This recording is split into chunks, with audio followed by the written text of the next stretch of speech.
家好，我是麦格。今天我们用啤酒来做一道好吃不腻的红烧肉，不加一滴水，味道非常浓郁，希望你们喜欢。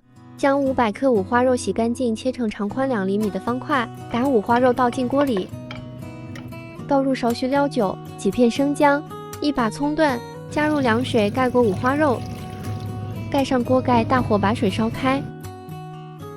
水开后再煮5分钟就好了。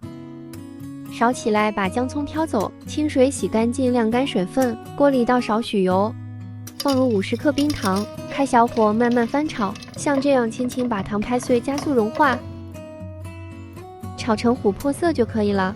然后倒入五花肉，改中小火翻炒均匀，让每块五花肉都裹上糖浆，均匀上色。接着放入几片生姜，翻炒出香味。然后加入几片香叶、2个八角、1小块桂皮，翻炒一下。倒入4汤匙生抽、1汤匙老抽，翻炒均匀。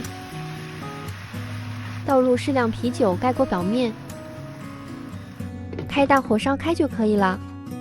然后转至砂锅中，盖上盖子，开小火煮45分钟。时间到了，倒入1碗熟鹌鹑蛋，翻拌一下。继续煮10分钟，盖子掀开，我们改大火收汁，不加一滴水的啤酒红烧肉就做好了。这样做出来的红烧肉入口即化，肥而不腻，非常下饭。如果你们也喜欢，就赶紧收藏起来做吧。